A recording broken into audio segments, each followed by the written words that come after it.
Assalamualaikum warahmatullahi wabarakatuh. Apa kabar sahabat Amagayur TV?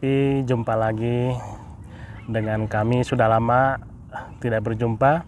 Hampir 1 bulan 2 bulan ini kami tidak membuat konten. Dan bagaimana kabar sahabat Amagayur TV sekalian, dimanapun kalian berada, semoga kalian dalam keadaan sehat walafiat.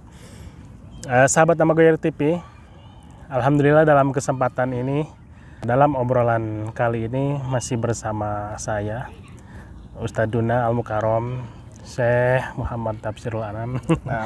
Apa kabar Ustadz? Alhamdulillah. Sudah lama kita nggak berjumpa. Iya betul. Disebabkan karena kesibukan kita yang sangat gitu, jadi kita masing-masing punya kesibukan. Iya Ustadz, betul. ya. Kesibukan. Dan alhamdulillah dalam kesempatan ini Ustadz bisa menyempatkan untuk berbincang-bincang dengan saya nih. Dan suasananya malam ini sebenarnya baru pulang kerja banget saya. Iya, masih capek ya. Iya, baru pulang kerja, baru tutup toko, dan alhamdulillah Ustadz berkenan saya panggil untuk berbincang-bincang. Dan ini suasananya taman di sini Saudi itu kalau malam taman masih ramai Ustadz. Iya betul. Apalagi sekarang subuhnya itu 3:30. Iya. Bisa dikatakan 3:30 sudah mulai subuh. Mereka ya sampai subuh. Begitu berkumpul-kumpul sama keluarga, dan di belakang nih anak-anak pada main bola. Nah, enak lah suasananya. Nggak terlalu panas juga nih hari ini Ustadz ya. Betul ya. Enak sekali. Enak, nggak adem gitulah. Jadi angin nggak begitu. Jadi pas untuk bikin konten nih. Lawanan kalau siang sangat panas sekali. Panas sekali. Sampai 45 nyampe nggak kemarin? Iya 45, 46 ya. Aduh, Allahu Akbar. Masya Allah. Ustadz, baru-baru ini kita mendengar kabar berita duka dari Gubernur Jawa Barat, Kang Ridwan Kamil. Itu gubernur saya Jawa Barat. Oh, Masya Allah ya. Keluarga beliau baru saja ditimpa musibah, yaitu atas wafatnya anak sulung beliau ya. Iya. Dan alhamdulillah katanya hari ini sudah sampai di Indonesia ya. Iya, alhamdulillah udah ketemu gitu. Alhamdulillah.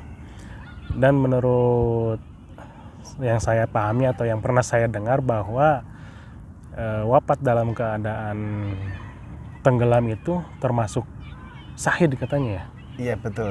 Di antara ciri-cirinya. Di antara ciri-ciri yang wafat dalam keadaan syahid. Iya, mendapatkan mati syahid itu karena tenggelam, karena terbakar, iya, karena terjatuh atau ketimpa reruntuhan, karena sakit, wabah yang menyebar.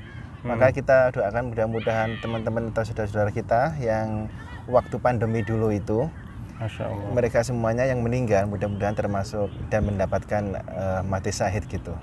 Oh begitu ya Ustadz. Insya Allah kita doakan. Amin. Semoga mendapatkan kesahidan ya.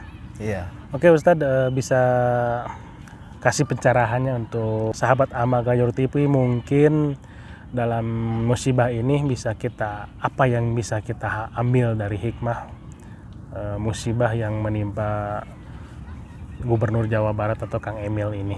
Silakan Ustadz. Tayyib.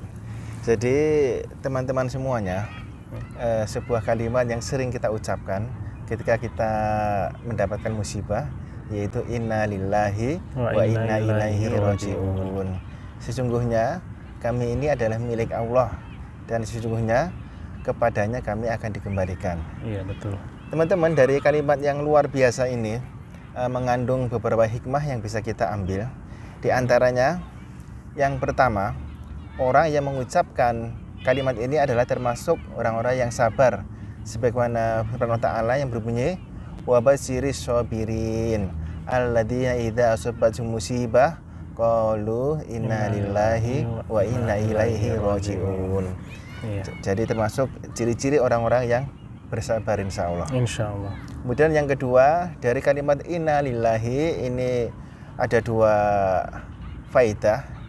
Yang pertama adalah mengandung tauhid rububiyah, yaitu bahwasanya kita semua adalah milik Allah. Allah adalah satu-satunya pemilik. Ini kemudian yang kedua adalah tauhid uluhiyah, yaitu hanya satu-satunya Allah kita beribadah kepadanya gitu. Kemudian faedah selanjutnya yang ketiga dari kalimat wa inna ilaihi rojiun, ini ada 3 hikmah kita petik.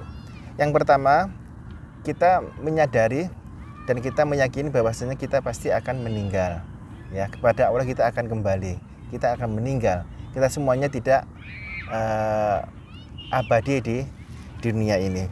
Kemudian yang kedua adalah semua urusan itu kembali kepada Allah. Makanya kita diperintahkan untuk bertawakal kepada Allah. Bertawakal ya. Iya betul, dalam segala urusan.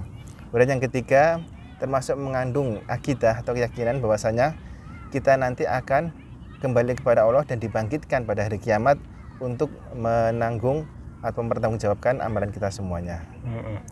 Jadi di sini kita bisa sebutkan keikhlasan berperan di sini. Iya betul betul. Jadi kita ikhlas apa yang kita terima dan apa yang Allah tetapkan pada kita, dan itu merupakan bentuk tawakal kita kepada Allah. Betul sekali. Itu penyerahan segala masalah, segala musibah kepada Allah. Iya. Itu bentuk tawakal ya. Iya. Betul. Selanjutnya untuk ciri-ciri tadi nih bisa dijelaskan lagi Ustadz? Ciri-ciri yang wafat dalam keadaan syahid itu bisa diperjelas lagi mungkin? Oh ya. Jadi orang yang mati syahid itu ulama membedakan ada 3 ya. Yang pertama adalah syahid dunia dan akhirat. Iya betul. Itu mereka yang meninggal karena berperang di jalan Allah. Jadi dia mendapatkan syahid di dunia dan syahid di akhirat di sisi Allah. Masya Allah. Kemudian yang kedua, syahid dunia. Ini adalah mereka yang hanya mendapatkan syahid di dunia saja, akan tetapi di akhirat tidak mendapatkan syahid. Karena apa? Karena mungkin niatnya di dalam berperang itu tidak lurus, tidak ikhlas, tidak untuk menegakkan kalimat Allah kayak gitu. Dan juga kemudian mungkin karena meninggalnya itu karena bunuh diri dan lain sebagainya. Kemudian yang ketiga, ini yang paling banyak ya, yaitu syahid akhirat. Di dalam penjelasan sabda Nabi Muhammad SAW, banyak sekali di antaranya yaitu yang meninggal karena tenggelam, meninggal karena wabah penyakit, meninggal karena kebakaran, meninggal karena perempuan yang baru melahirkan. Ini termasuk syahid, masya Allah, banyak sekali kesahidan itu. Masya Allah. Ya, alhamdulillah. Jadi itu putra Kang Emil ini termasuk salah satu ciri wafat dalam keadaan syahid ya. Iya betul, mudah-mudahan kita berdoa dan beliau putranya Bapak Ridwan Kamil mudah-mudahan termasuk dalam golongan orang yang mati syahid dan husnul khotimah itu. Amin amin Amin ya rabbal alamin. Ini mengenai husnul khotimah nih. Husnul khotimah itu secara pengertian bagaimana Ustaz? Husnul khotimah yaitu orang yang menutup akhir kehidupan dunia ini atau meninggal dengan cara yang baik. Dengan baik. Iya, dengan cara yang baik, dengan cara yang diridhoi Allah. Bisa jadi dia dalam keadaan melakukan ketaatan kayak gitu dan tidak dalam keadaan melakukan kemaksiatan gitu. Itu kan tadi ciri-ciri mati syahid itu mati dalam keadaan perang kan. Kedua tenggelam, terus kebakaran, apa musibah ini. Apakah itu termasuk husnul khotimah? Ya, secara penglihatan mereka yang mati itu adalah husnul khotimah. Husnul khotimah. Dan kita bisa berdoa, kita bisa mengharapkan mereka itu mendapatkan husnul khotimah dan mendapatkan mati syahid. Tetapi ketika kita menetapkan bahwasanya si fulan itu dia adalah mati syahid karena tenggelam, bahwasanya fulan itu dia itu mati syahid karena kebakaran, karena melahirkan, itu kita tidak bisa menentukan karena ini adalah hal gaib yang hanya Allah Ta'ala yang tahu saja. Karena kenyataannya terkadang orang yang berperang di jalan Allah juga, yang jihad itu, mereka itu tidak husnul khotimah, akan tetapi mereka itu su'unul khotimah karena niatnya yang tidak lurus gitu, niatnya yang tidak ikhlas karena Allah kayak gitu. Itu bagi yang istilahnya mati dalam keadaan perang, berarti tergantung dari niat dalam hati. Betul. Tapi kalau misalkan yang meninggal dalam keadaan kecelakaan seperti kebakaran atau tenggelam kan itu nggak ada niat gitu berarti kan. Betul, nggak ada niat. Tetapi dilihat dari aktivitas sebelumnya. Dari aktivitas sebelumnya. Dia itu dalam rangka apa, dia itu dalam rangka kegiatannya apa. Kalau dia itu misalkan di lautan ya, dia itu bajak laut, dia itu perampok. Dalam keadaan bermaksiat gitu. Ya, dalam keadaan bermaksiat ya, dia itu tidak mati syahid karena perbuatannya itu tidak baik itu. Jadi kita harus bisa membedakan, jangan sampai digolongkan semua yang mati dalam keadaan tenggelam atau ciri-ciri tersebut dikatakan sebagai syahid. Betul. Tetapi itu bisa kita lihat atau kita bedakan dari perilaku yang diperbuat begitu, Ustaz. Betul. Bisa jadi matinya tenggelam dalam keadaan maksiat yang nggak bisa dikatakan mati syahid. Iya, betul. Begitu ya. Jadi kita di sini harus cermat untuk jangan sampai wah benar tuh orang ada yang tenggelam matinya, wah kita doakan semoga mati syahid. Tapi dalam keadaan apa dulu tenggelamnya begitu kan? Ya semoga Kang Eril itu putra sulung Gubernur Jawa Barat, ya semoga husnul khotimah dan syahid begitu ya. Amin ya rabbal alamin. Tapi boleh nggak kita mengatakan bahwa si fulan itu syahid gitu? Nggak bisa. Kita menetapkan fulan mati syahid nggak bisa. Karena itu adalah satu yang gaib. Terus apa yang kita ungkapkan kalau begitu? Ya kita berdoa. Kita bisanya mengatakan mudah-mudahan.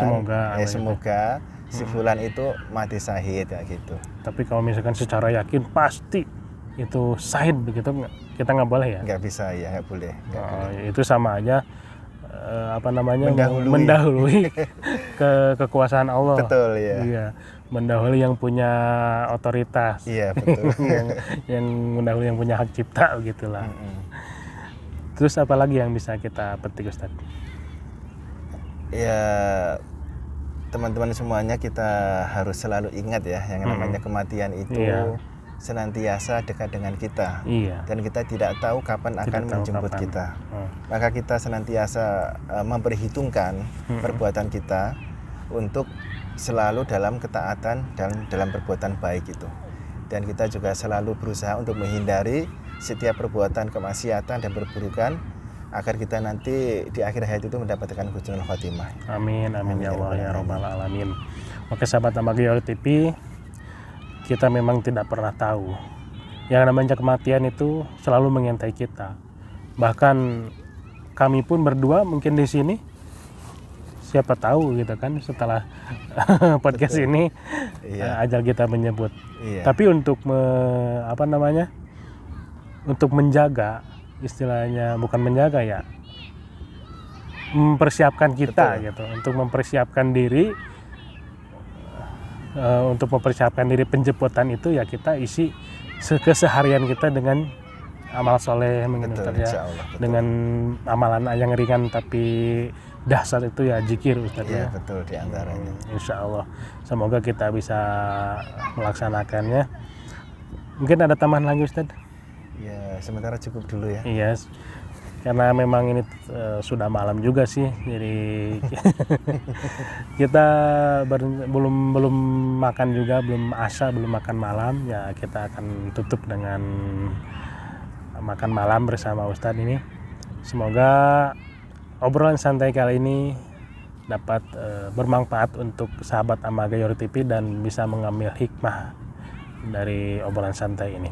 Assalamualaikum warahmatullahi wabarakatuh. Waalaikumsalam.